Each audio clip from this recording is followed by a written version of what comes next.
that makes a big difference for me when it comes to me dating someone with children. I think when it comes to kids, I don't do small kids. I've done that before when I was younger, but that's because we were younger, and I was like, well, me 20, how old is the kid gonna be, right? But if you just had a baby like in the last year with someone, fresh out the coop, I don't think I want to be in a relationship. Like, so you got her pregnant, y'all just stop talking altogether? Like, y'all just stop right after she got pregnant? Like, okay. So yeah, I need probably like school age is the youngest. But even that feels like, I like a good teenager. Give me a good 13-year-old. Go take that garbage out. Right. Somebody that I can talk to and they just gonna do, they got their own life, so they're not so worried, you know. But it is different. I think what is it? A good 7-year-old. I can do a good 7-year-old.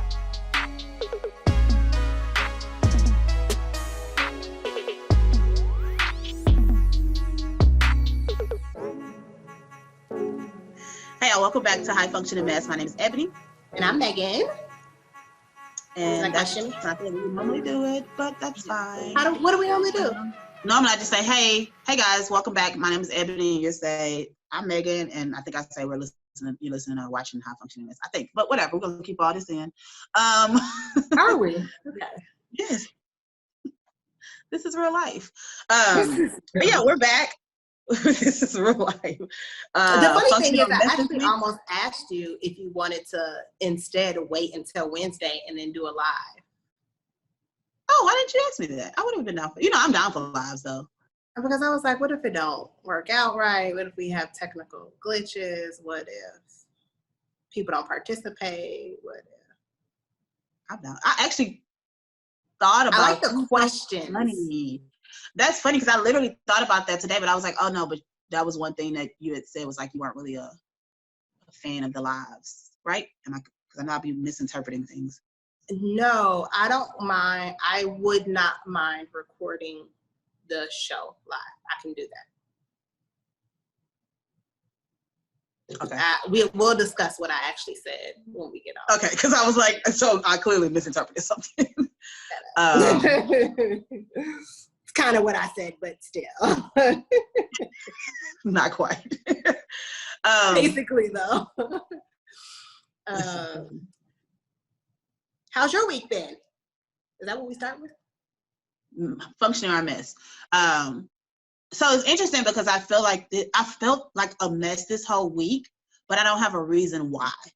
Like I think because I don't know, I don't have a pinpoint thing. It was like I had really good moments. I got to I did a happy hour with one of my friends that I really hadn't talked to since all this started. We hadn't talked one-on-one since all of this started. Because she doesn't live here, and we have been doing video chats once a month anyway since she moved away. Mm-hmm. But I really hadn't talked to her, so that was we were on for 4 or 5 hours just catching up and talking, and that was good. All we talked about was this though. It was so annoying. It's so annoying that there's nothing else to truly talk about, which is I'm very thankful for my clients because at least they have different conversations. Yeah, that's good. But that was I just had really cool stuff happen this week, but still felt like a mess. It just felt like I was just not together this week at all. I wonder what that's about. I could identify why. Huh? I wonder what that's about. I'm not sure. I had some clients kind of cancel or reschedule, but that's normal. So I don't know. Maybe did you have personal life tasks that you wanted to accomplish that you didn't accomplish this week? Maybe. I think because I typically, and I've said this before, during the week I don't do a lot, and I feel like because this week I did so much, mm-hmm. It may just have felt different for me. Okay. My sister's birthday was Tuesday. I had friends, we did a little social distancing in my house. I did a happy hour with Melanin and Mental Health on Thursday. I did the happy hour on Friday. So, and then yesterday we had another little hangout situation. And so I feel like maybe it was just because it was so much happening. It felt like I was always trying to catch up, maybe. I don't know. Because it was on paper, as I'm thinking about it, it was a good week, but I just felt out of sorts. And I did have a hangover a couple of days, so that wasn't the best. That'll do that it. Might be what contributed to that. Yeah. That might be what it is. But it just felt like I wasn't all the way together, Mm-hmm. even though this week was a pretty good week on paper. So it's probably just something internal, some internal battle I'm going through. Who knows? So that was that. How was your week? Boring. Same old same. I don't even know how to classify. Yeah. Everything is just running together. Everything is running together. I think I've tried to work on being more grateful. Mm-hmm. And I'm trying really hard to not complain about the fact that I have no work to do, because I'm still getting paid the same salary to do no work. And there are people that do not have their jobs. Right. But it's very boring. Yeah. And I don't have the same energy that I had before. So it's like, how many times can you clean up just to sit here? I'm tired of cleaning up. For what? Yeah. I'd rather have company or something. Like, at least if I'm gonna clean up, have company. It's like, oh, at least I cleaned up for something. But I spend so much money. I realized I cook or bake something daily. Or I did the food delivery service that you have to cook. And I'm realizing that I'm doing those things because they take time and it fills my day up with stuff. Yeah. I baked this keto dessert that I had one slice of. It was good. But I just made it because it took time to make, which would be okay if groceries were free, but they are not. I spent so much money in the grocery store that I didn't even allow myself I normally allow myself to eat out like a big meal, you know. When I say big, I just mean like, I don't really do fast food, but I don't like, not Chipotle or like, you know, whatever. Right. And like from a restaurant, because I try to support the local restaurants. I was like, no, I can't justify spending this money when you've gone to the grocery store every day this week and spent $80 this day, $50 this day, $20 this day. So as I'm about to make this Sunday meal for a family of 4 when it's just me. Just you, right? It definitely, like you said, you don't want to like complain because obviously people have it way worse. And I said this to someone. I was like, I do think it makes a big difference when you're single, right? If it was like one other person in the house, or even like people that have a family, it's just a different experience. But I'm sure they feel the exact way. Where they like, I wish I could buy my stuff during this time. Yeah. So I think it's a very weird situation for everybody to be in. Yeah. And so you don't, like you said, you want to, I think practicing gratitude is so necessary right now because it can be difficult and it can be easy just to be like, here we go again. Just another day doing the same old thing. Exactly. Yeah. I also didn't see Taco Tuesday this week. So I think I feel even more like humdrum, like I didn't even leave the house. Like I haven't even been anywhere else to like do anything. So to your point, yes, everything is just running together. Yeah. What could I do different this week? Give me a task. It's so hard because I know what I'm supposed to be doing. I don't even know why I'm asking. I purged my closet. What? You what? I purged my closet. Oh, that's what I'm supposed to be doing. Yeah. Because I added the new clothes that I got. I finally hung all of those up. And so then I was like, okay, so I'm taking stuff out. I could do a much deeper purge, but I'm just so scared that if I do that, I'll only have like the 5 to 6 outfits or the pieces that I just bought that'll probably be the only thing left in there. So, but yeah, it's a lot of things I could be doing. I could be extremely productive with my time. And I've been keeping busy. So that's not even it. Like I've definitely been keeping busy. But it just, like you said, it just feels like you're doing it just to do stuff. Like, so it's lost for me. It's lost the thrill. It's like, oh, this is exciting to clean this and do this, and like now it's just like, You know how you being tricked with busy work by the teacher or by your parents? That's what it feels like. It feels like I'm just doing busy work for it to. Yeah. I don't even find like. This is so sad that I'm about to say this because there should not be a reward for this. But I don't even find like there's nothing special about like washing your clothes and like, ooh, I washed my clothes, I put them up, I did all that in the same day, because you just go through the same week and it's the same stuff. It's nothing but workout clothes. That's all I'm washing over and over again.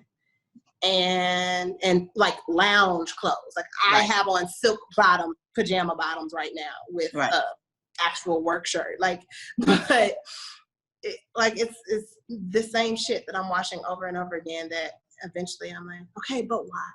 Like, why do I need to finish cleaning this? Well, this is clean. It's just what I'm about to cook. But like, why do I need to clean my island for what? Yeah. Yeah. It feels like insanity. But it's necessary. Okay. I'm grateful that I haven't had anybody, I don't know anyone personally that's had corona. I didn't realize how many people did know somebody, and I just haven't. So I'm extremely grateful for that. And some of the conversations this week put that into perspective for me, which makes me, I don't know, I feel like I might shift some stuff. I don't know. We'll see. That's probably, it's just been a weird week. I don't know. So hopefully next week will just be better. Yeah. Yeah. And next week I'm going to be much busier, but not busy like I was this week, where it's like I just have more clients next week. And so I'm going to try to. More time consuming tasks. Yeah. As opposed to just kind of filling up the days with other stuff, which like I said, is weird because like it was enjoyable, but it just, I don't know. Things just been weird. I think it's one of those things, and I've heard a few people say that it's starting to really hit people now. Like at first it was like, oh, it's not that big of a deal. It's not that big of a deal. And I feel like it's truly just starting to hit people like, oh, this is like weird and this is different and this is a little scary sometimes. And, you know, and I think. I mean, for us in Texas, in Houston, Monday or Tuesday makes 30 days or maybe Wednesday.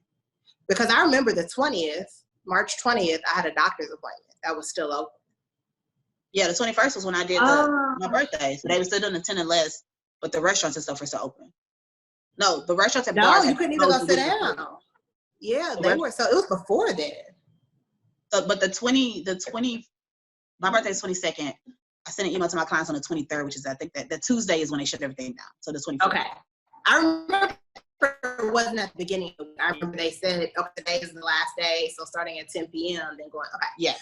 So I was right. So yeah, that's why I said. So I think that month is like, okay, wait a minute. Like, especially when they say it takes 21 days to form a habit. So it's like now, I think this now feels like people's new normal because it's been over that amount of time. And it's like, but this is weird. What's really going on? And you don't know what to do, how to act, like, it's just odd and boring. Right. Boring is the one. Boring is the one. And then it's like you said, you don't necessarily have the motivation to do other stuff too. Mm-hmm. Like I feel like it's a lot of things I could be doing. It's a lot of ways I could be spending my time to make sure that like I'm productive or that my business is on point or whatever the case may be. But it's very easy to not want to be like, but why? For what? Right. For what? But yeah, that's just life. Sorry to have like this depressing intro. I know. We're fine, guys. I promise. But everything's great. Things are going. Oh, random. We'll see what happens. During my happy hour on Friday with my friend, I got on a dating app, but I literally put pictures on there and have not looked at it since. Like, I swiped a few times. I see I have some messages. I have not looked at it since. Well, that's not productive. I was like, I guess I'll go back on there today and reply to some people. I think that truly was just like a tipsy, bored type, like, I ain't got nothing else going on. I'm going to be honest. As an avid swipe site user. This is the worst time to be on there. Especially, and I'm an avid user who entertains and who talks to people, who like meets people actively. I like do that. And this is the worst because you have no desire. You have no desire to even entertain conversation. You have no desire. It's like, I'm literally doing this when I'm bored, but not even that, because I'm bored all the time. And I'm like, it's not like I'm so bored that I like to fill this time talking to you. I don't even want to talk to you. That guy that I did this Zoom date with, he asked me last night, like, oh, do you want to do another Zoom date? I'm like, no, for what? That's what she did. She did one too. That was her first date, and she did a Zoom date. She was like, it was nice, but I have no desire to do it again.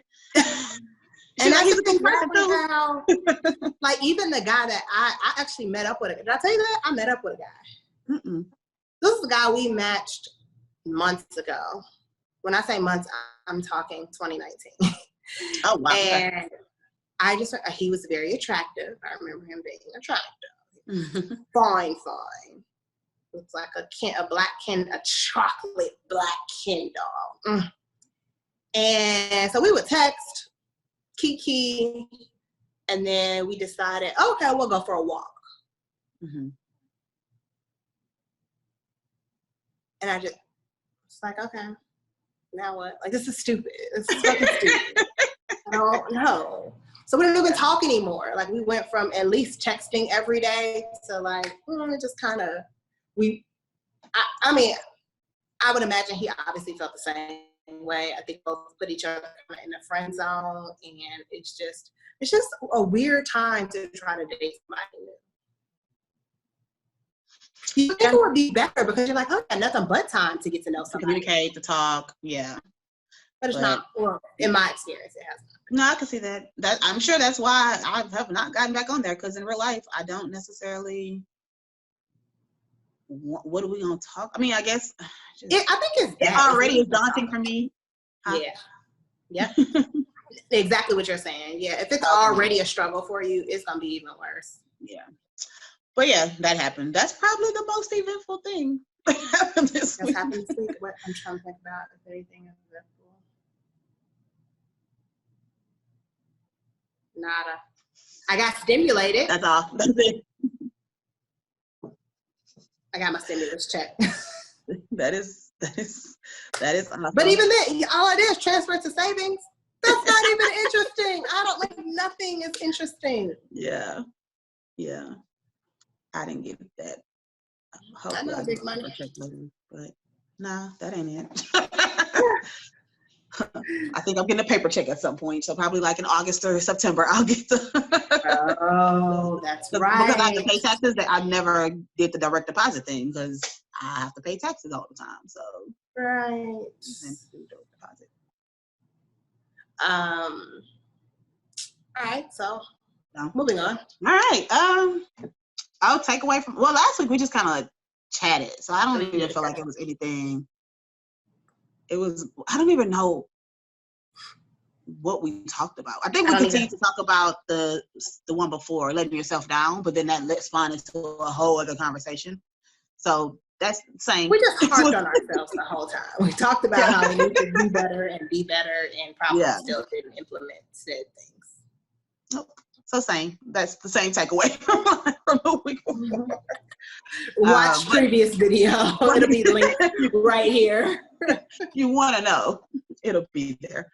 But this week we're going to talk about deal breakers and understanding what a deal breaker. And deal breaker, specifically in romantic relationships, I guess.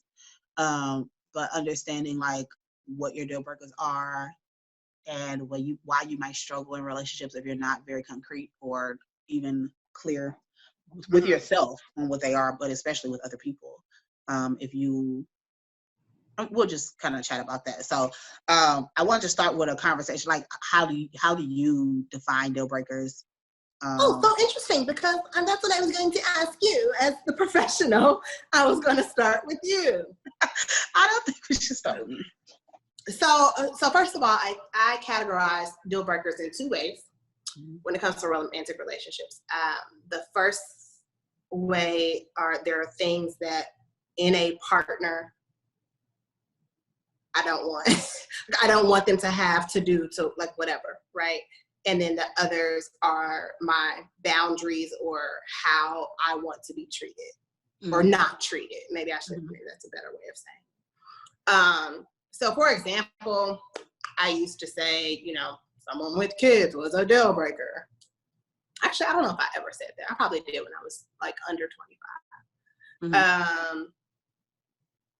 So not necessarily not. Oh wait, am I going into them or just how do I define them? Just how do you define it? Like, what is it? So I would say just literally something that even if everything else was great, because this exists or because you don't have or whatever, because this thing, I'm still going to walk away. It's still not the right scenario for me because this is my deal breaker. And deal breaker that like can't or won't be worked on. Right. If it's something that, that makes sense. It can't be fixed or you refuse to. Because I would depending on what it is, right? I would vocalize what it is if it's a changeable thing. And if you choose to not change it, which you have that right. Right. I would be comfortable and confident in walking away. Yeah. I mean, that's I think that's a pretty clear, it's a line. And so there's I guess what you said earlier, something about boundaries. And I was thinking like, I wonder how would I define the difference between a deal breaker and a boundary?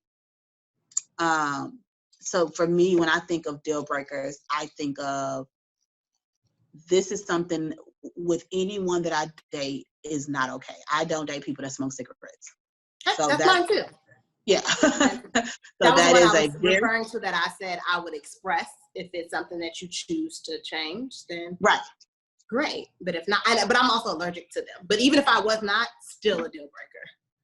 And so for me, I wouldn't even, that's not a conversation. Like if you smoke cigarettes, we are not communicating, because I understand the difficulty in not smoking cigarettes if you've been smoking. Like, so and I grew up, both of my parents smoked, or all of my parents smoke cigarettes.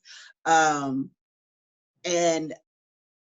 it's just, I even if it's like, okay, I've smoked for the past 10 years and I'm going to stop because we're dating, I now know what your clothes, your house, all of that brings up memories that I don't need. Like it's not an option. So I would define what you just said as more of a boundary.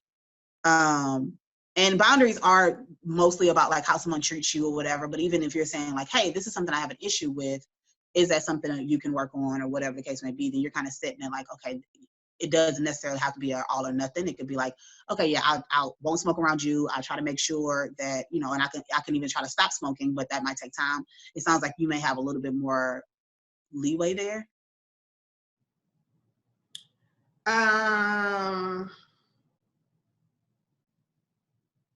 Yeah, sure.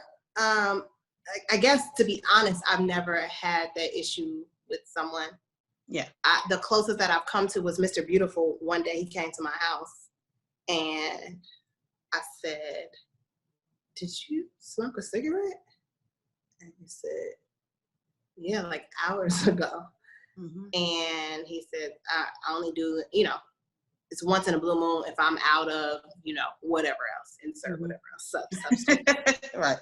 And I said, okay, you can't, there's no way, shape or form that you can smoke and be around me because I'll have an allergic reaction and I can't, and he completely understood and wasn't a big deal. I wouldn't even necessarily consider he is a smoker or was, I don't know what he does now, but it never got that far where it's like I had to decide or to determine if I want to. So I don't really know. But I guess that's fair to call it a boundary, because regardless of how far the situation goes or doesn't go, it can't be done around me. So you would have to be able to respect that boundary of not doing it around me.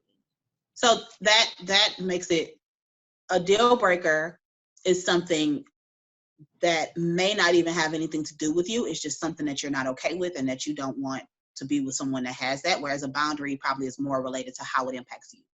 So so that's why I said the way I define them separately is that, to me, it's not a deal breaker or a boundary. A deal breaker for me is somebody that does not respect my boundaries. If I say I don't want to be called out of my name and you choose to do that, you've crossed that boundary. Therefore, that is a deal breaker for me. Does that make sense? It's not either or. It's I have these boundaries set up, and so a deal breaker, and that's why that one's classified as how these people treat me, is if you cross over this boundary.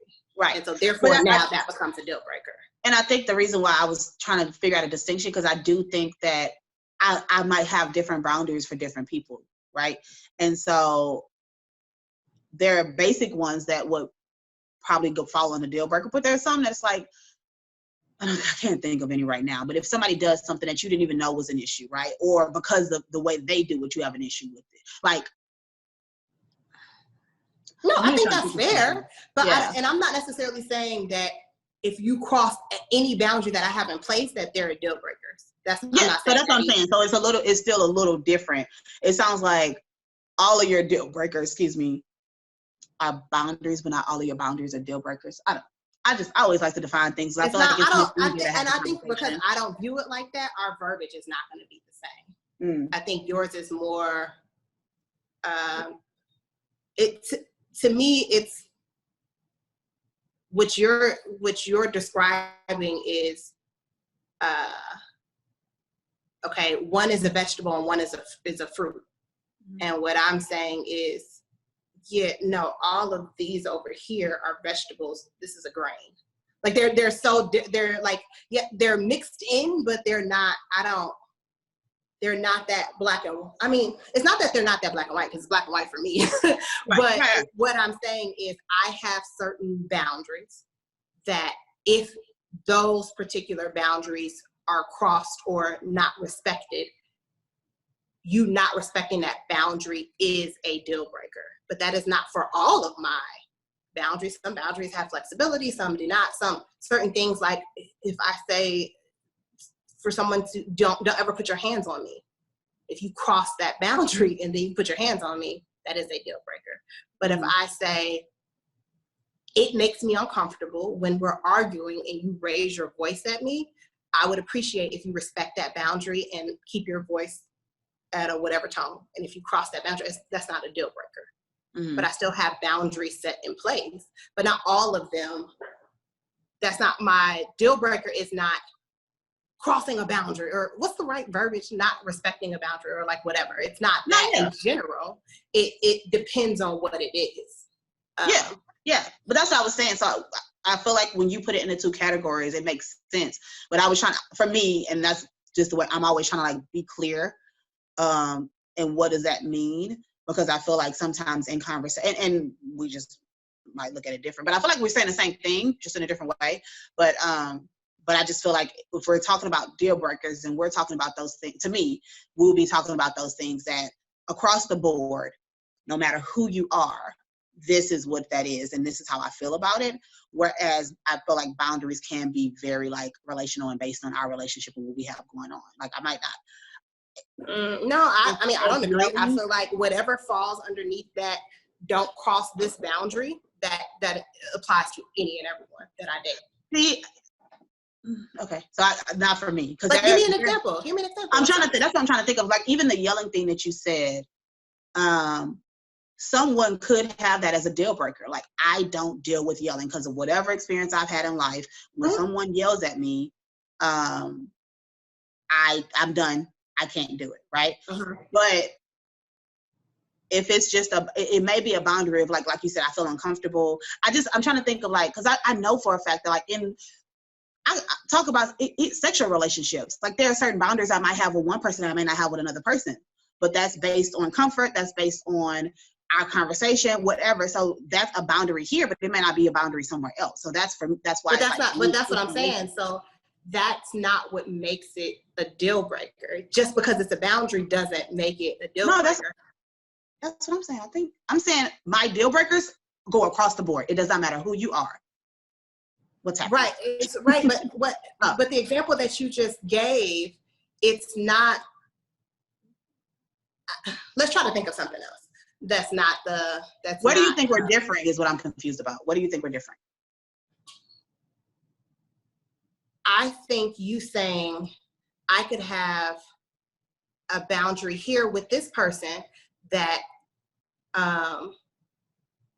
but over here when I date this person, this boundary is different, and I'm saying yes, that may be true. What makes it a deal breaker is that if whatever is set in place, that to your point, it may change. I don't see it changing. I don't see something that if you cross this line, it's a deal breaker. So even if I say, I can't think of a realistic one of like, let me get sex out of my head.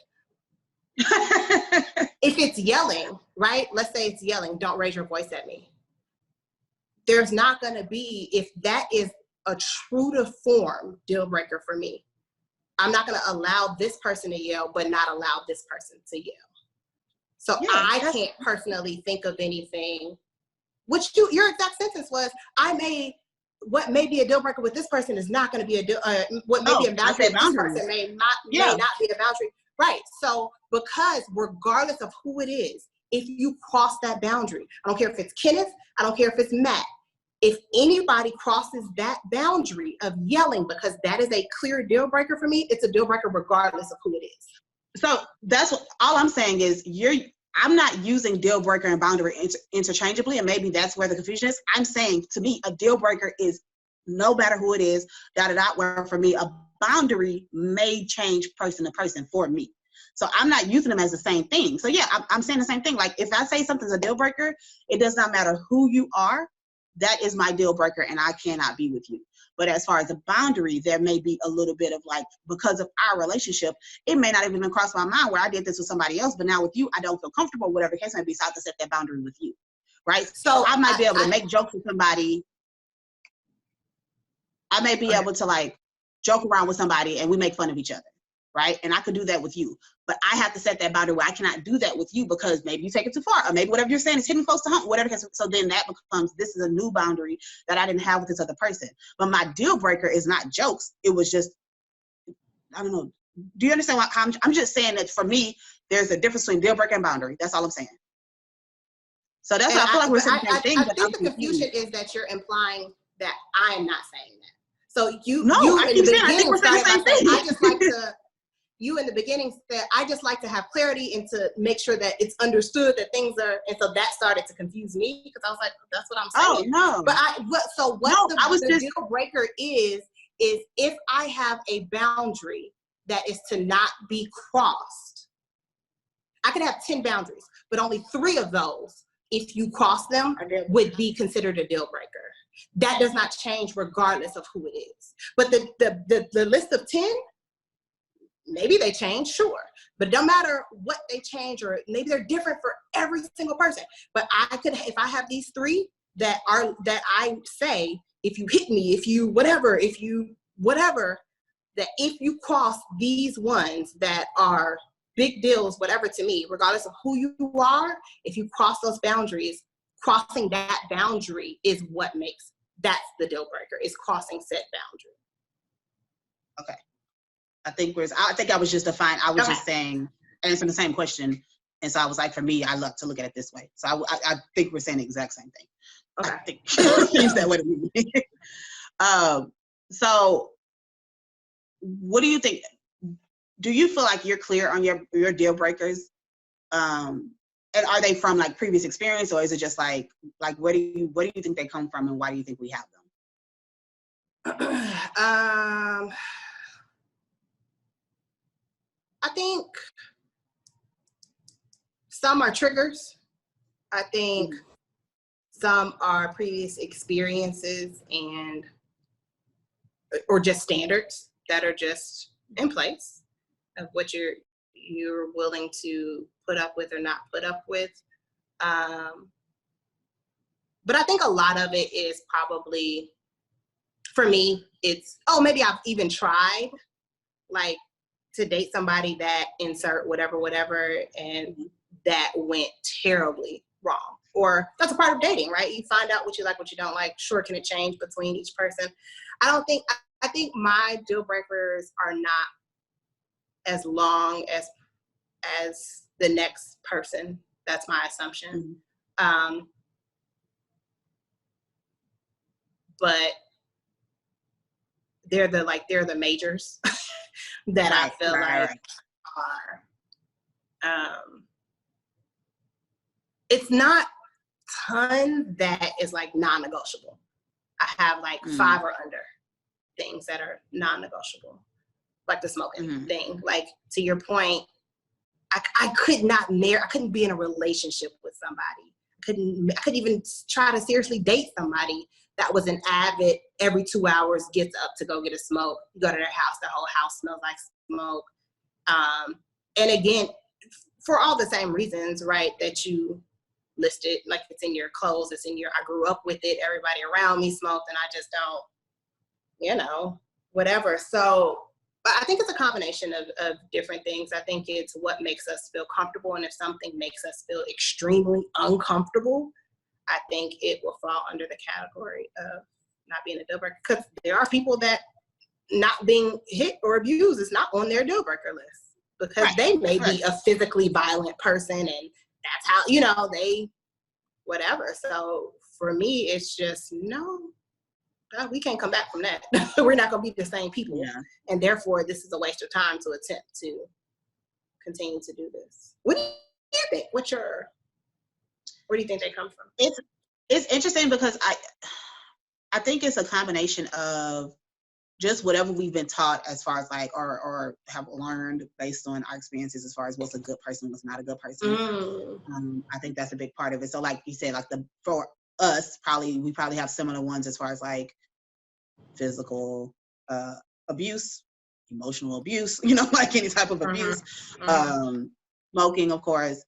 But so smoking is different. So when you were saying like you have like 5, I think it's like these are the basics as far as like, in order for us to have any type of a relationship, these things cannot happen.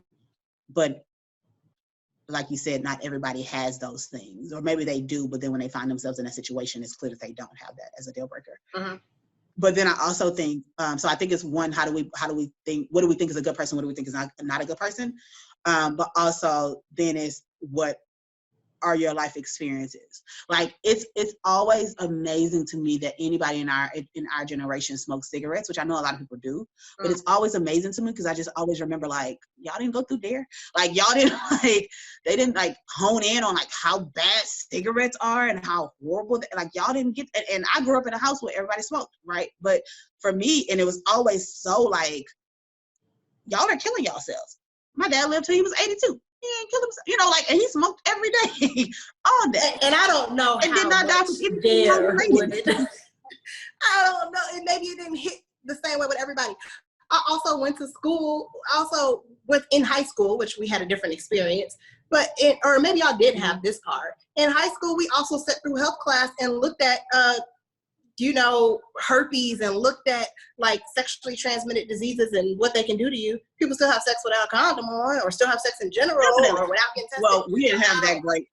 We had a 30-minute class on that. That was it. So, but yeah, I agree. And I understand people do it, but it just, and probably because it just felt like it was honed in. And like health, yeah, we had one class out of a semester that was about sex, just one class. So no, we didn't really get the like pushing it, but it felt like cigarettes and drugs, but for whatever reason, cigarettes seem to be the one that like really they push for whatever reason.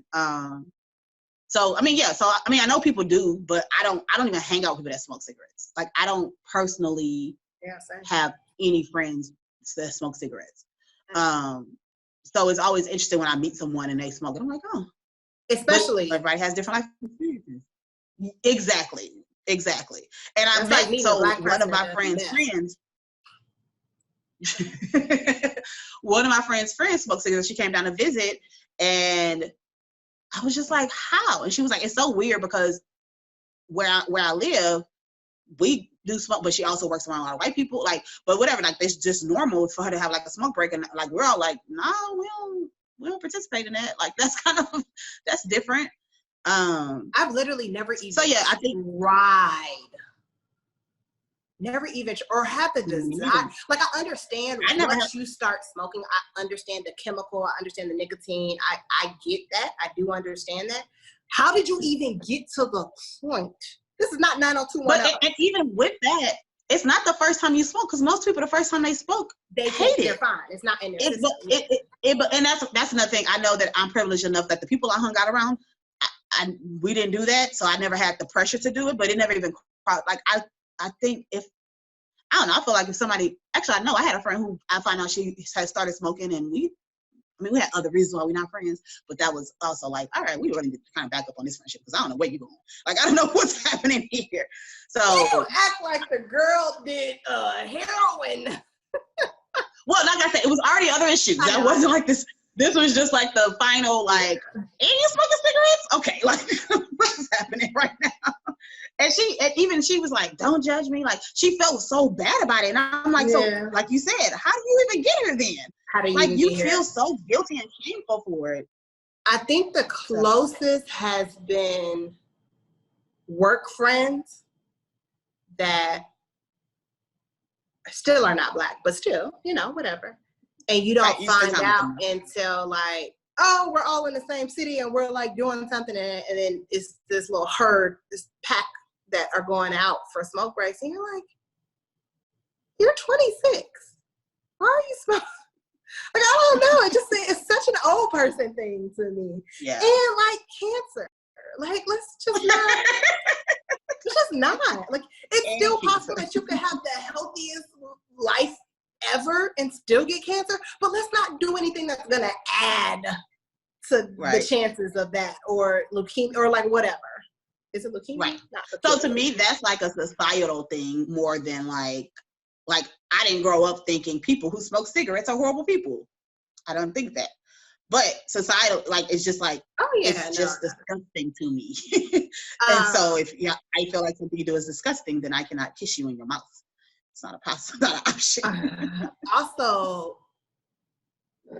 I think ads did a really good job back in the day. Those were the coolest people. They were pretty. They were still, it's because to us, we feel the same way. It's so disgusting to me that does not trump the smell that comes with a cigarette. In movies, when I see people smoking, I'll be like, oh, that looks cool. A Black and Mild. I can stand the smell of just about anything else. That marijuana, that cigarette is a different kind of, and again, also, this is fairly newer, like my body reaction, but like my eyes start tearing. You've probably never been with me, but like I go to Prospect, like I've been at Prospect before and was sitting on the patio and it was somebody smoking next to us, which I thought that was illegal, but maybe not in Texas. I thought maybe because it's a patio you're allowed. Anyway, and we had to leave. Like I couldn't. Yeah, patios you can. I was like, wait, you can't smoke indoors. Okay, go ahead. I get to the point that my eyes start tearing uncontrollably. It messes up my nasal passageway. It's just, and it's been even worse since I had the surgery, like that, which is interesting that I can smell so much better. But I literally cannot function. I can walk in someone's home and someone was smoking in the home, and I'm like, oh no, I gotta go. Like, it's not even a possibility. I'm trying to think of, are there any other behaviors? Like, that and not drugs, like drugs. Like, I don't smoke weed. And so I don't have an issue if you do it. That's probably I cannot date someone that does it. Yes, I cannot date someone who does drugs every day. Because it's like, and I talked about this with, go ahead. I've been associated with, and I had no clue. I'm like, oh, you You smoke every day. Yeah, every day, all day. Like that doesn't bother me. Like it doesn't bother, I mean, yes, I do. I partake. But, you know, even if I didn't, or the times where I didn't, like, if I don't know, we're good. If I know, if you look like you smoke, or you always smell like smoke, or we can't have an intellectual conversation because you so zoned out, then so now these are issues. And now I'm like, no, you're a weed head. And I don't have time. But yeah, okay, so that's a good, try to think of some other behaviors. So something that doesn't have anything to do with like how they treat us is their own like their own behaviors. Yeah. You know what is a deal breaker for me? Even though I'm willing to date someone with children, I will not entertain you have this tumultuous relationship with the mother of your children. I don't even, you will get blocked. I don't have time. Yeah. And if we are in a relationship and it evolves into that, and I don't see you putting in that effort and the energy to do better or be better, I will leave. If you are not what I would consider, and that's fine, that I'm aware that I'm saying it's my own definition of a good parent, I will leave. Yeah. If I don't see you putting in the energy and effort to see your child on a regular basis, to make sure that they have money or the things that they need, and if you're so concerned about this person, this and this, I will only, if I'm going to date someone with a child, they have to have a healthy relationship with that other person. Now, I do understand that goes up and down. I understand it may not always be, but I'm more worried about what are you doing to try to resolve? What's your energy and effort level? What's your, that makes a big difference for me when it comes to me dating someone with children. I think when it comes to kids, I don't do small kids. Mm-hmm. I've done that before when I was younger, but that's because we were younger, and I was like, well, me 20, however old is how old is the kid? You know, be, right? But if you just had a baby like in the last year with someone, fresh out the coop, I don't think I want to be in a relationship. Like, so you got her pregnant, y'all just stop talking altogether? Like, y'all just stop right after she got pregnant? Like, okay. So yeah, I need probably like school age is the youngest. But even that feels like, I like a good teenager. Give me a good 13-year-old. Go take that garbage out. Right. Somebody that I can talk to and they just gonna do, they got their own life, so they're not so worried, you know. But it is different. I think it's, what is it? A good 7-year-old. I can do a good 7-year-old. Yeah. So I think with girls, because I date guys, so that's how I'm gonna go. With girls, it's better when they're younger. And with boys, it's better when they're older, I think. Oh, okay. Yeah. Oh, yeah. Yes, I agree with that. Because if you get a teenage girl, she gonna have all the attitude. You trying to come in, take my daddy attention. And you make it like you might, sweet, really sweet, and just be really loving and just want to be loved on. You may get lucky. The chances of that, or that turning into you ain't my mama, real quick. Because you know, when you're 14-year-old girl, you think you got the whole world figured out, so you can't come in and tell me nothing. But like younger girls, I feel like they just are always so excited to be around other, especially black. They are. That's all they care about. Like another black woman. It's so great. So, but yeah, so that would probably. It's funny because I'm saying probably but I guess I just haven't experienced it. But I just can't imagine if you tell me you got a kid that's under a year, under 2 years. It's like. I don't really. Also, like that whole co-parenting relationship yet. Sorry, what did you say? Bad children in general. I'm not doing no bad kids. Because I don't have a say-so. I don't have a say-so in how you're raising your child, how you're disciplining your child. And so I'm not going to just sit here and let this kid be bad. And so we're just going to get into it. And that's stupid. And I'm not doing it. It's probably best that you don't have. The last guy I dated that had kids, I annoyed the hell out of him. Because I disagreed with some of his choices. He loved his kids to death. Like, he loved them so much, but I disagree with some of the choices and some of his frustrations. I would be like, but they kids. Like, what are you mad about? they not you. They're not gonna act like you. They're not gonna be like you. I know you tried to raise them to be your duplicate, but they're not. They're their own little humans. And so, so he would get really frustrated with me because I didn't agree with him. Perspective. I always had a different perspective. Like, well, what have you thought about this? Well, you're the parent, so you know. And so I probably shouldn't date people with kids. They gonna get because I don't have kids, so they're gonna be like, you don't know, you ain't got no kids. You're right, I don't. But I also know what these adults they come to see me tell me. So that this might impact your child. I like to think that I helped his relationship with the mother of his children, because they were just so frustrated with each other that me being able to come in and be like a unbiased mediator made things a lot easier. But also, I don't want to do that. But I think that makes a big difference too, because if you come in and it's like, well, this is my man, so I'm just gonna have his back all the time, and so now we're on a team fighting against her, that's not gonna be helpful. So I think it's great that you were able to be that. And it was so many times that she was like, no, you need to talk to Megan and figure out, like, because what you're saying is stupid. And I would be like, yeah, talk to your girl. Let me explain this. Yeah. So that, because you tripped. And it was all based on, you know, their history, right? They're trying to make current decisions based off their previous history and you know, resentment that they have for each other and blah blah blah. So children, the relationship. I was gonna say, if you talk extremely negative about women in general, but specifically about people that you've had relationships before with or friends or whatever, and it's always they are horrible people, no, I'm good. You horrible. I know it. That's a really, really, really, really, really good one. And subcategory 1A to that is if you are a negative Nancy in general. Because I'm such a big like energy person that everything can't be woe is me. I don't have time for it. And that's all you're going to continue to receive.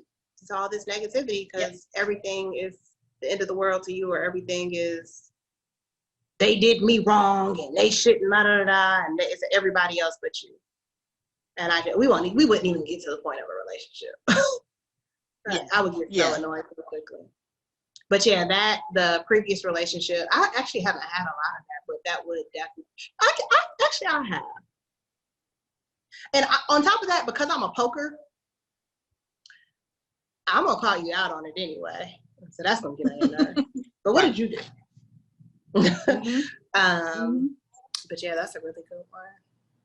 You have to be extremely self-aware and open to not, and I don't want to say criticism, but just open to perspective, because I don't know what your experience is, but I also don't know what that other person's experience is. And so when you're telling me from your point of view, I'm always going to think like, well, I wonder how they receive that. Or I wonder what they may have been going through. So you have to be like, to date me, I will get on your last nerve if you can't handle that. Like, you know what's so funny? I was about to say that's a good one, but I don't know if I call it a deal breaker. And then I sat here and thought about the fact that I have stopped talking to people because they only saw the world through their eyes. But to be honest, it was less about like, oh, this is a deal. At the moment, it didn't feel like that. It was, oh, this is annoying. Yeah.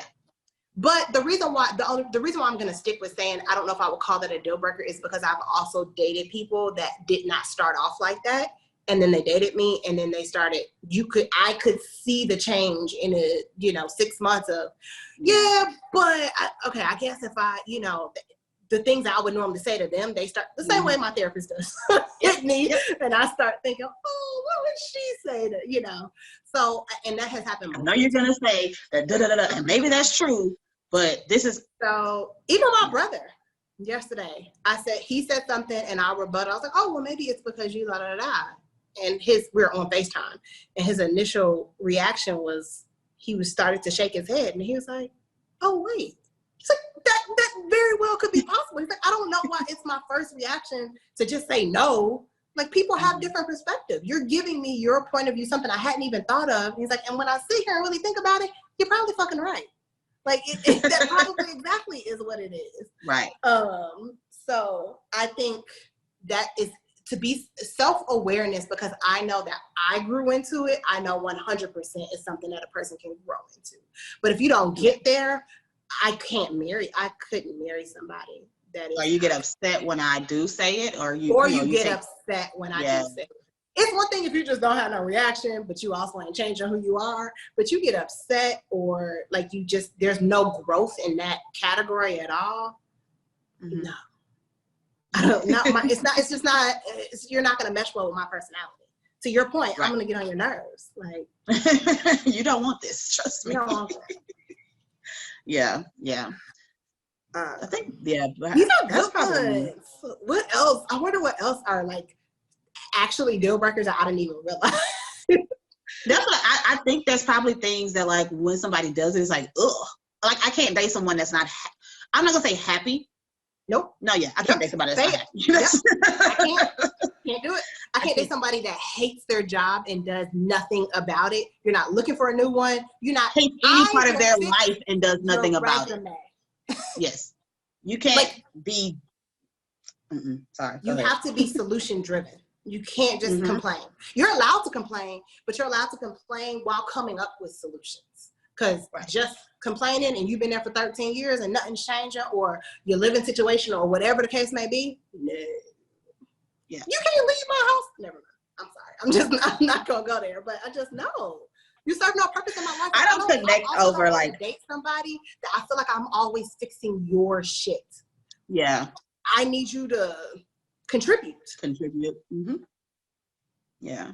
Fix my shit. Definitely. Fix me sometimes. Yeah. If you're not an action oriented person, like, I'm okay with giving people space to be down in the dumps and what was me. You can have that time, as long as it's not an all the time thing. And you might have that moment and feel that way, and then the next week be like, you know what, I was stripping, like, my job is fine. They just pissed me off that day, and that's perfectly fine. But if it's an all the time thing, but you do not, and again, this is in any area of life. Mm-hmm. And for someone who has struggled with her weight my whole life, I am very mindful of not bringing it up as much as I used to, because I realized, hell, you keep talking this shit, but you ain't doing nothing about it. So that's the thing. It's you're bringing it up to me, and I have to hear it. Here's a little bit of disclosure. Mr. Tuesday himself, when we dated the first go round, that was the only, I was like, oh, I can't deal with this. He hated everybody at his job. Nobody was competent. Nobody was, and it was annoying. And we didn't know each other well enough for me to like really go in the way I wanted to go in, the way the like actual me would have gone in if it was like a friend or somebody I'd known for a long time. I remember thinking, even when we stopped talking, like, he was dope, but that was really annoying. Like, and I had to hear it all the time, every time we went on a date, or every time, the same way people probably felt about my weight. But, and then when we started talking back, I realized that was gone. First of all, he got promoted, which was his biggest thing. Okay. He felt like, and I finally asked him, like, just out of curiosity, like, how did you, like, you don't do this anymore, you don't complain about it. He said, I realized that I was complaining about it, and I started reading self-help books. And I started, it was important to me to be less negative and to figure out how to fix whatever, or if what I'm complaining about is the fact that I haven't been promoted, I went to my director and said, what am I missing? What needs to be accomplished? What can I work on? So that when a promotion comes up, I'm ready for it. It was just action item after action item after action item, and he completed and checked everything off of his list and continued to, in turn, make himself as a human a better person, a better employee, but he just became a better human. Right. And yeah. So the point is today. You said what? Don't complain. Yeah. Well, I told her, what I really want to say to him is, you're welcome. Because what happened was, because I manifested that, the universe had to get you together and fix that within you, okay? Okay, so that you would be ready for me, so that we could do it. You're welcome. It wasn't you. That was all me. That's hilarious. So are there any like tips on becoming more aware? Because like even like we just got through talking, and it's like some of them that you just wouldn't even think about as deal breakers. So being more aware of deal breakers. Mm-hmm. I mean, I sit down and think about the people that I don't like or choose to not move forward with, taking chemistry out of it, right? Like, yeah, that's a thing. If that's missing, it don't matter anyway. But like, what was it about that person that stopped me from being able to move forward with this person? Mm-hmm. And I think when the question was posed to me by my therapist, she explained thoroughly that this means that if everything else in this person is perfect, you would not move forward. That is a deal breaker. That means that, which is accurate for every single thing we just listed. This person could be perfect in other areas. If you are a smoker, I don't care. I don't care how perfect you are. I'm not dating you. If you are abusive, I don't care. I'm not dating you. If you are, so those things, and so that narrowed down my list. And she said, you will find that a lot of the things on your list are really just things that you would prefer not. But right. If you really like this person, you're like, okay, I can work on this. I can work on the fact that and so that is more of a boundary because you are willing to work on it, and you're willing to And so when I viewed it from that perspective of, I don't care how great this person is, if they have this or if they're lacking this or which is why a degree, which I never really valued degrees like that anyway. So she helped me to clarify that one, right? So it used to be that, they had to be college educated, not because I valued this piece of paper, but what I valued was their ability, the higher chance of that person being more fluid and more business professional, but also can kick it and not one dimensional and not, so I really just valued a diverse person that open to different things, wasn't just a blue collar worker, wasn't just which don't have shit to do with a degree. Right, a degree but that's doesn't the time when you equate intelligence. It doesn't, though. Right. But I originally was like, that means that they're intelligent. That means that no, because I've met multiple people that do not have a degree that are 10 times more intelligent than I am with my little piece of shit degree. So same thing with kids. I realized but it's case by case, because I have also dated people or known people that I knew them before they had kids and I knew them after having kids, and they are by far better human beings and better potential partners because they have a child, because they're less selfish. They know how to put another person first. They have more patience. They have all these great qualities that can come with being a parent, that you just grow. It forces for some people just be the same motherfuckers, but it can force you to just be a 10 times better. I almost said that man's full name. Detroit. I know for a fact that I was so attracted to him because he was a parent and the way he parented. And that was probably my daddy shit, but it was the most attractive thing about him, was not only the fact that he was a parent, but the way in which he parented. It was to the point that it made the thought of could I see myself with this person long term? It made me so comfortable that I could release everything and still trust in this person, and that our household would be good, and that this would be taken care of, and that now this person had hella other flaws. But I was that honestly, that and who he was in that manner almost outweighed that stuff, because that's how heavy it was for me. And I hadn't seen that.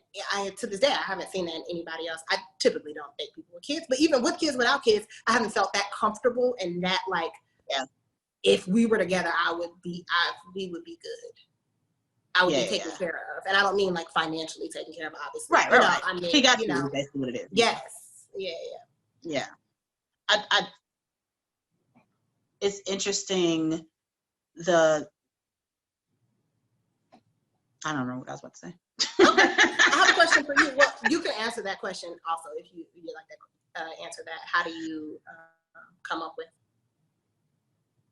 I mean, I always, and I'm sure people that watch are probably tired of me saying this, but I'm really big on just identifying where it comes from. Is it yours or is it somebody else's? Is this something that you truly think?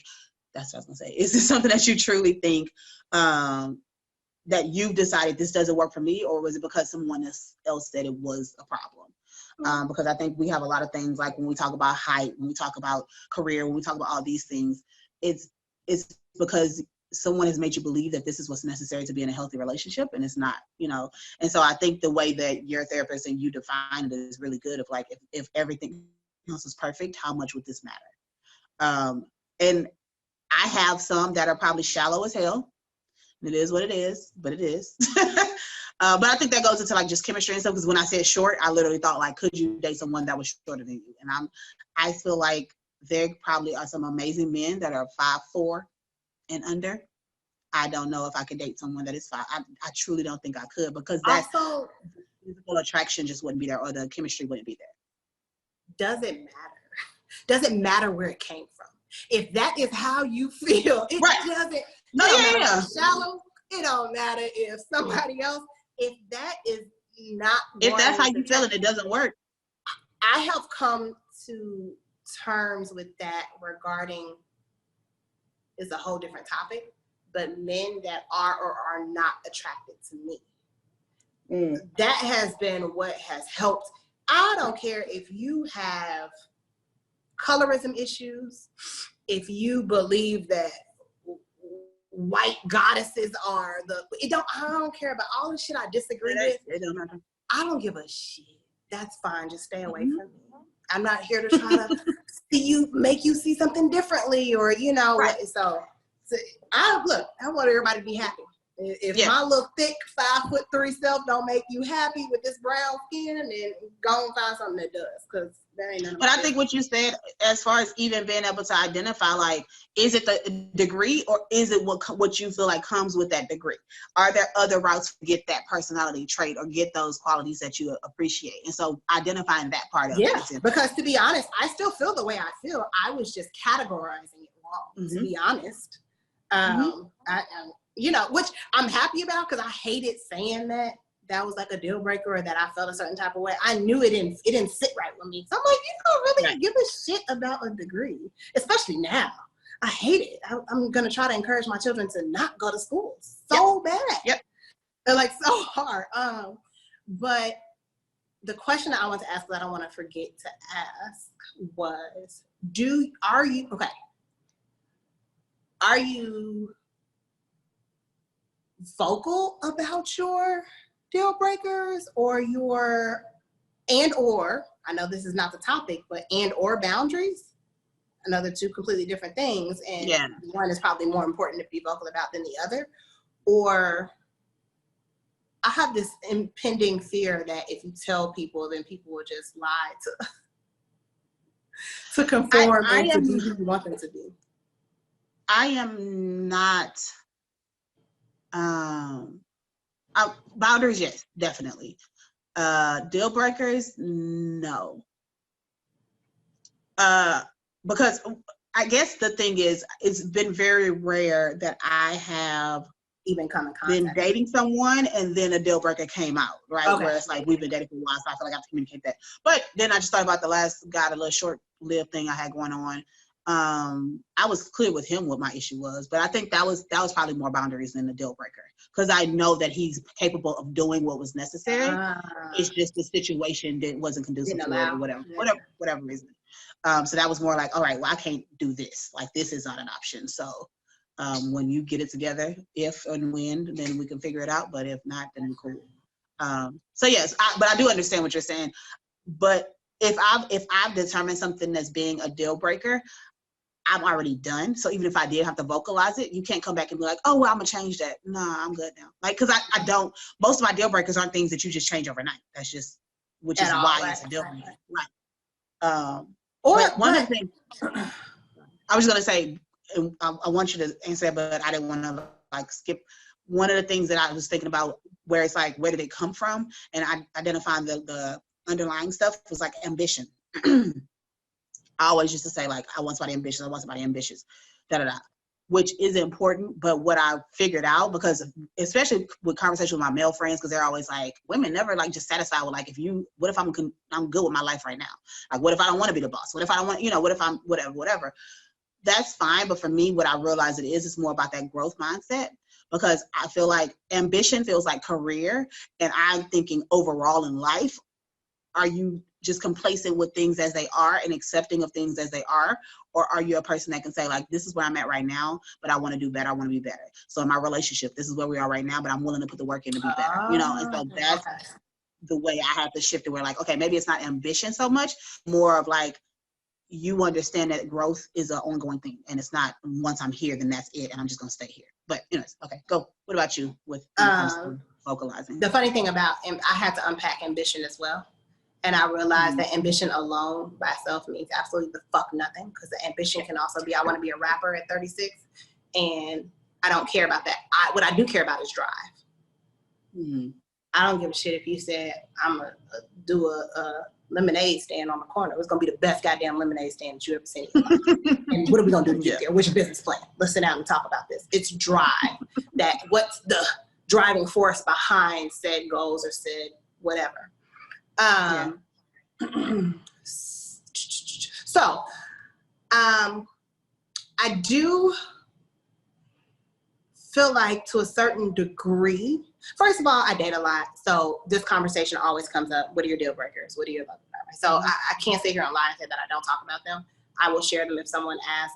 But more importantly, I also, I have found that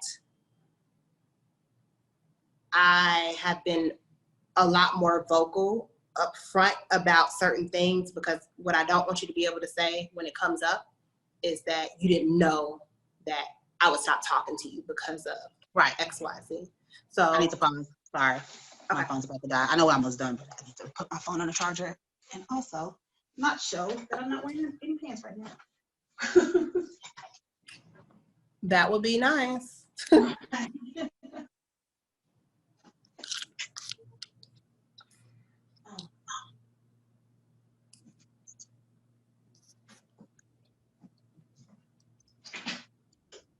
Okay. I thought I had longer, but clearly not.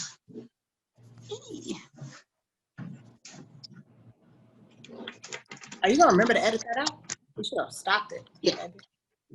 Yeah, I should have, but I don't remember. I'll make sure I check it before I post. Okay. So I've been trying to make sure, I don't know if I even do it consciously or subconsciously, but I know for a fact that I am at a place in life that if I get into another relationship, or when I get into another relationship, that cheating is not, I'm not.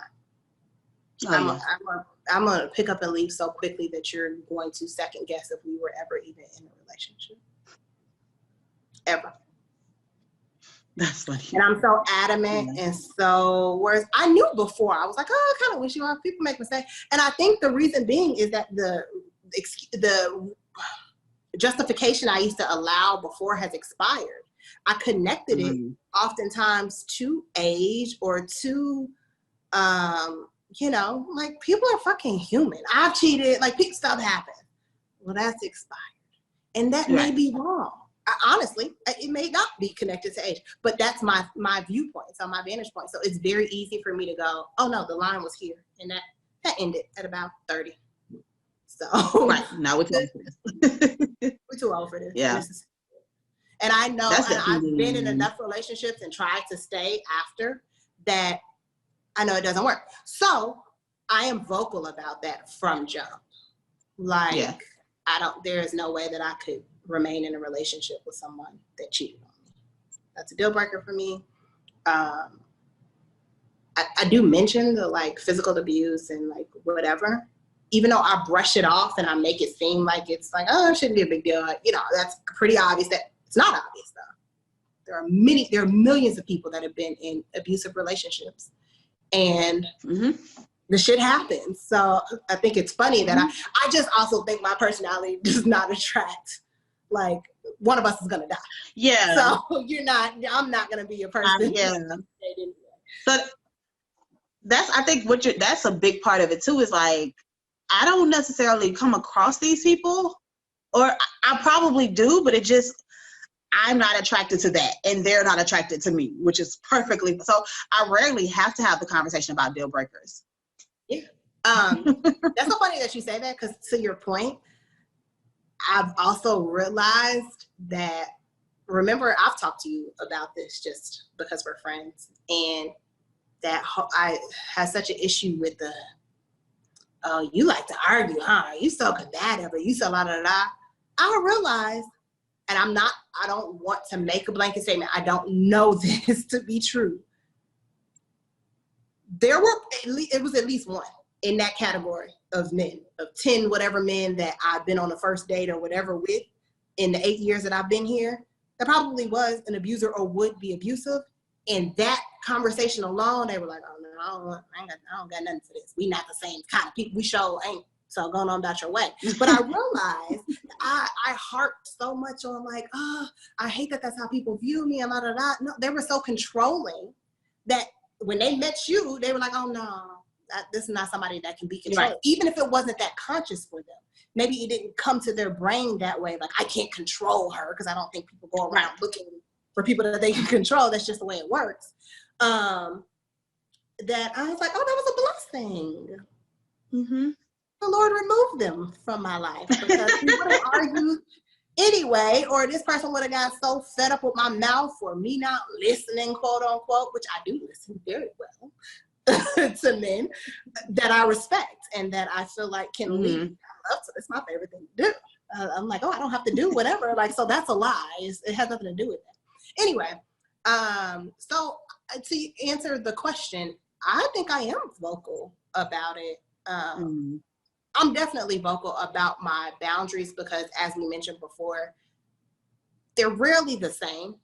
Like, again, there may be that couple, those few that are like, no, absolutely not, like, kind of things. But most of the time they come up because a situation arose. Right. Okay. I understand we were heated, but let's talk about this now, because this is what is not okay. Yeah. Mm-hmm. Yeah. So now, that's true. Boundaries are definitely even still, I could be better with that. Oh, wait, what'd you say? I was saying boundaries is definitely, like, I feel like it's easier. I say easier, but I mean more of like, it's going to come up, because that's just in a relationship, you're going to set boundaries with people. I think in a relationship, I 100% will discuss that. I don't do it. I'm at like 50% just casually dating. Mm-hmm. And I probably should be more vocal, because my boundaries are still my boundaries. But I think the reason being is that, that's okay, I'll change it for you, and I'll just cut you off. Which is not fair. That's what I was just about to say. And I know that it's not invested. Well, I think that's, this is why I say it's not fair.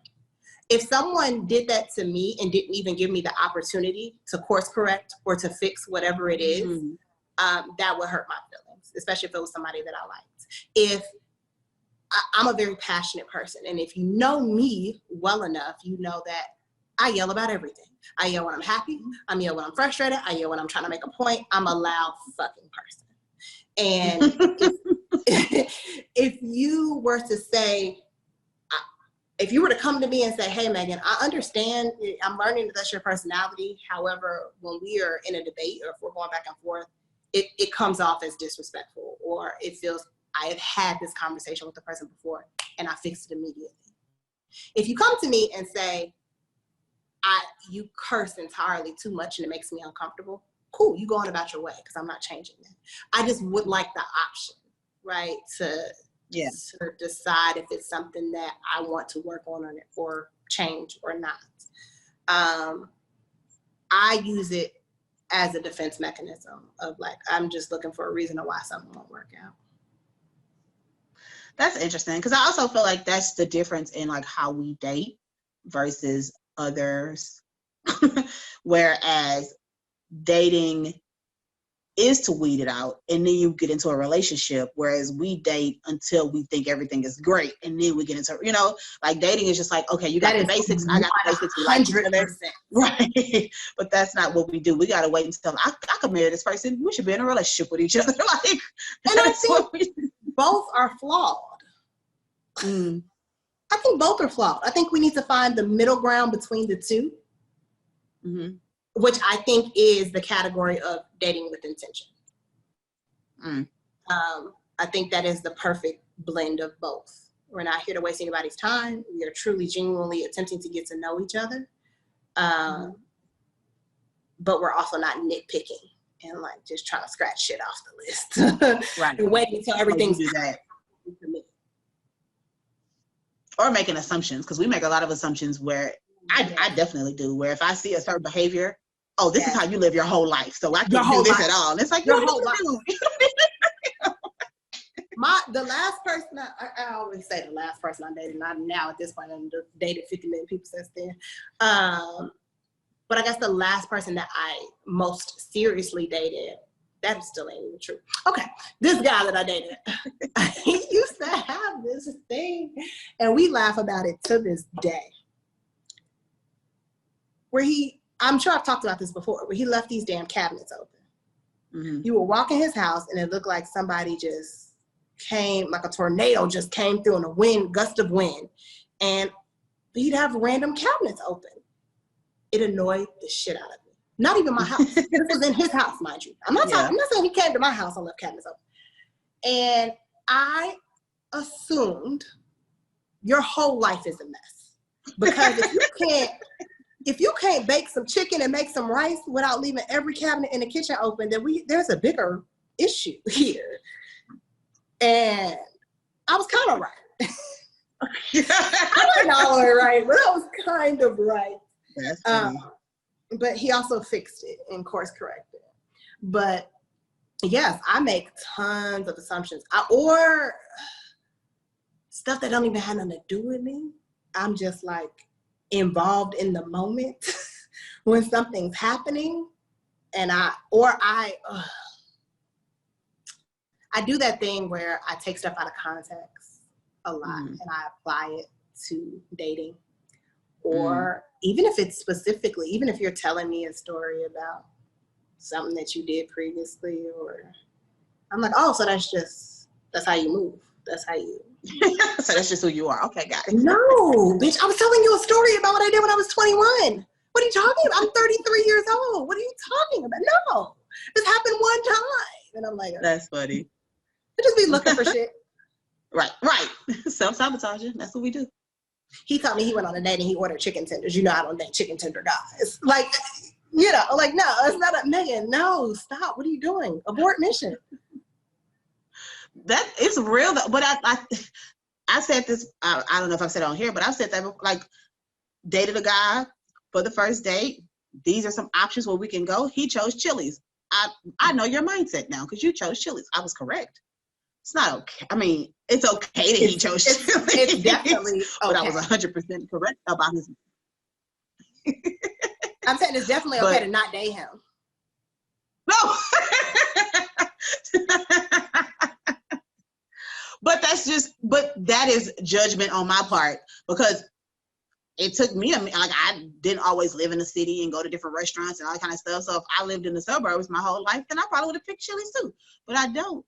And I like to date people that like to do different stuff. But anyways. And that's what it comes down to. It is what it is. Sure. Maybe it's a little judgmental. Maybe it's a person at a different place in their life. At the end of the day, I want to go where I want to go. And I don't want to always have to be the person to introduce something new to someone. I want you to teach me something, to take me someplace I ain't never been. Chili's ain't it. Also, I don't eat Chili's. What we about to go here and do? I'm gonna sit here and look at you. Right. After I just picked up or Porto or like, you know, like whatever else I chose to eat that day. Right. And I think that's the same price. but just has better food. I think a lot of it is not equally yoked is a big thing for me. So even though, so I joke about the chicken tender dudes is what I categorize them as chicken finger guys. Because if every single restaurant you go to, regardless of the cuisine, what they're known for, the occasion, if you order chicken fingers or chicken wings or whatever at every single restaurant that you go to me that also reflects most of the time, I have yet to be wrong, but I'm going to say most of the time for sake of argument, your mindset towards life. Yep. And we're not going to mesh. It's not even to say that one is better than the other. It's not to say that it's just not compatible. We're not compatible.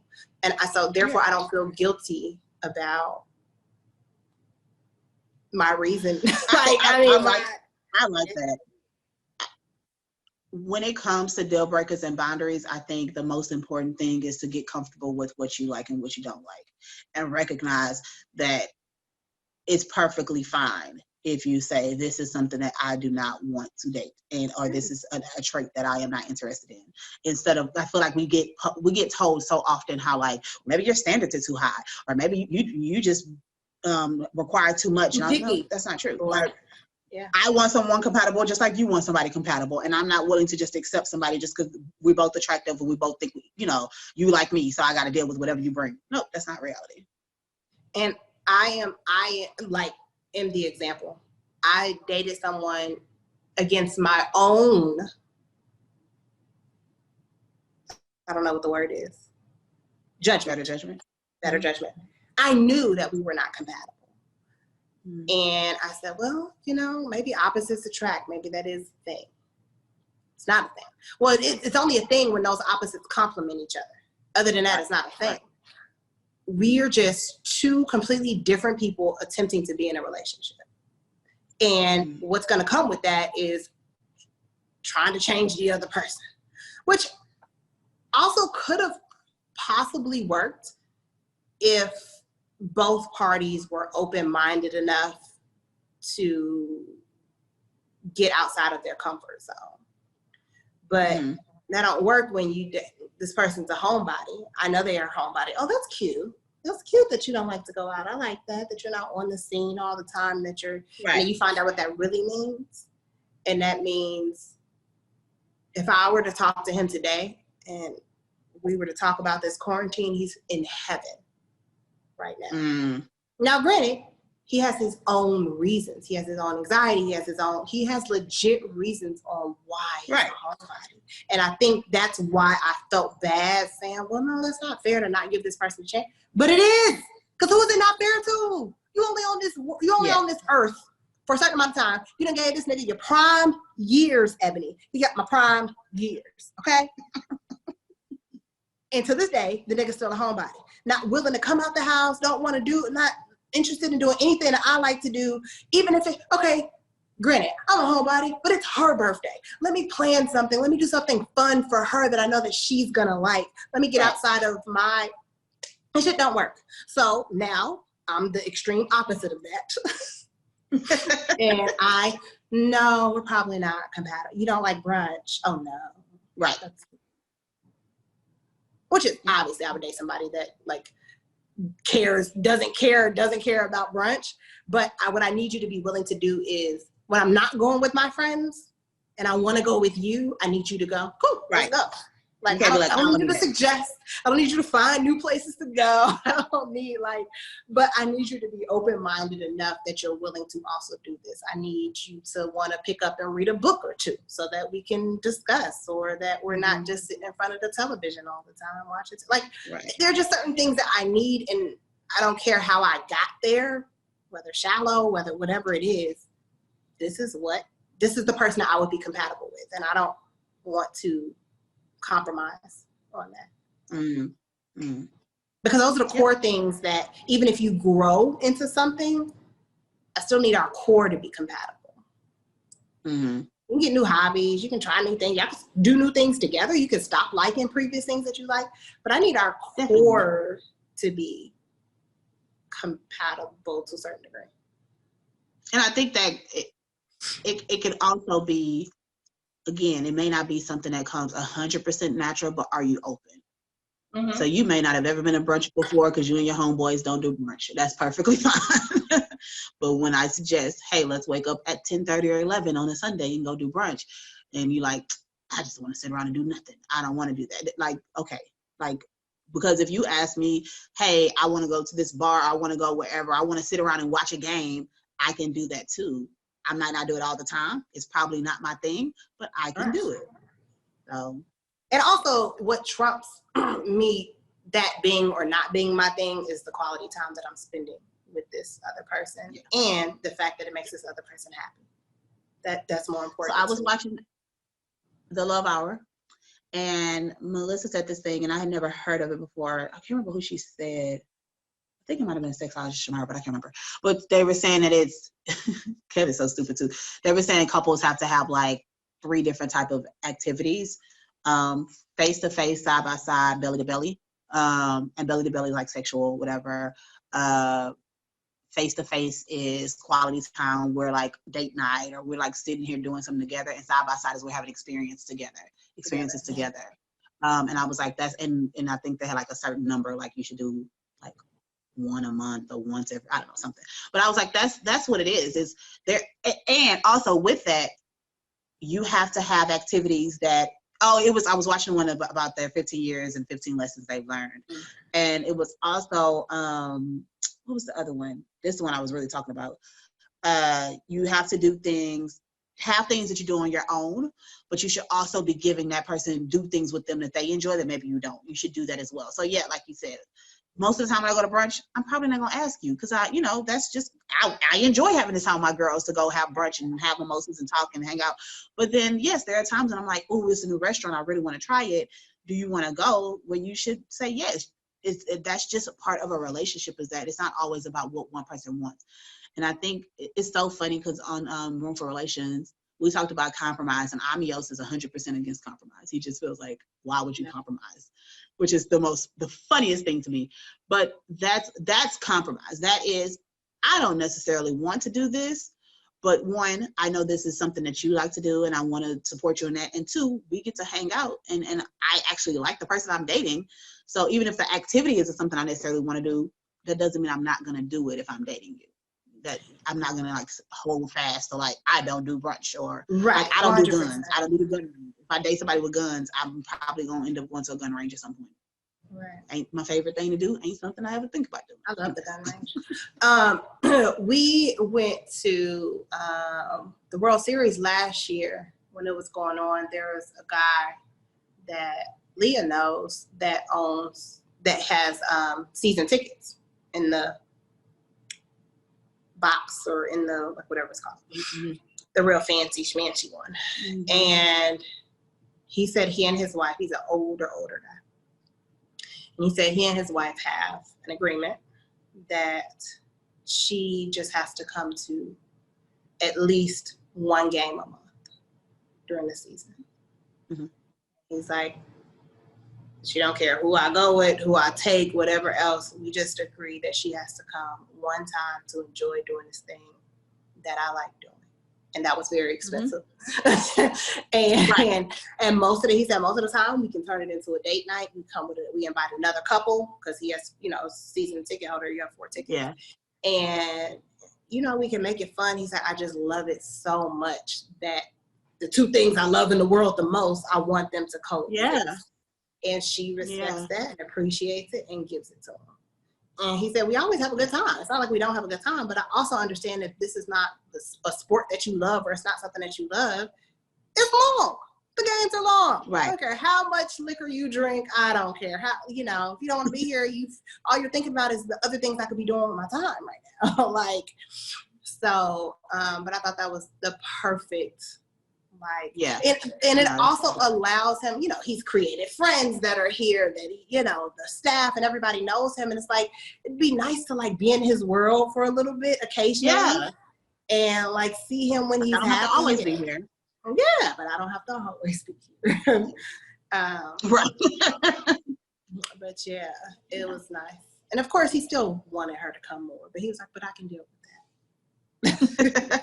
I'll take so the that's once a month. true compromise. Yeah. But yeah, so I don't. In conclusion, okay, I think deal breakers allow you to not waste your time and not waste that other person's time at the end of the day. And they allow you a scale that, okay, I know it's a hard no if it's not often. Yeah. There's so many other things that are like, oh, well, I guess I could, and I guess maybe. Yeah, like that. I enjoy having deal breakers because, again, to your point, I don't run into them that often, but it's something that I know that, like, doesn't matter. Doesn't matter what else you change. Doesn't matter what else, this is a no. Yeah. I'm clear on this one. Mm-hmm. Yeah. I agree. Well, going to the challenge check-in, I'm very upset because my plan was to be done by the time we recorded this. But because of some of the decisions that I made, it didn't. And this morning I was like, and the weather. The weather. That was because yesterday when I went, that was a big one for me. It was kind of raining. Yeah. And I went, but it started to rain like when I was on my way back. Like I was like, oh, okay. And today is gorgeous right now, so I could technically go do it. Which is crazy. It's ridiculous. It was a whole thunderstorm this morning. And now the sun is out. It is gorgeous. Building moving. It was a whole thing. We had a tornado warning.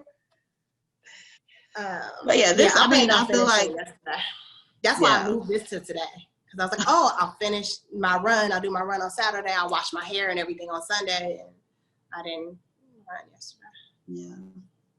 So we'll be done in the next couple of days. I'm sure you'll probably be done tomorrow. So yeah, I do. I mean, I like it, so I do want to keep it up. I definitely. What I was worried about is like, okay, you're gonna hit your 30 miles and then be like, oh, I ain't got nothing for the rest of the month. But because walking has become such a part of my day, and I was worried also when they closed the parks because that's where I walk, and so that threw me off a lot too. Because I could walk around my I say my neighborhood, but it's not really a neighborhood. It's like busy, and so it's not as like walking in the park makes me, I know how far I'm going. I can go like where this is like a mile here, a mile there, but it's not the same like when you're walking around business and stuff. So I can see that. So that threw me off as well. But yeah, I think we are and will be successful in this one. It's probably the first one that we actually really did. What I can say about the other challenges is I get on board once they end. Because I've struggled once it's over, it's like, so long. Yeah. Trying to make it a habit, and then when it's over, it's like, oh, I drink water all the time now. Oh, I work out 3 times a week now. But I do plan on continuing after. I'm just gonna switch apps. I'm gonna switch from Nike to Adidas. Their run app is better.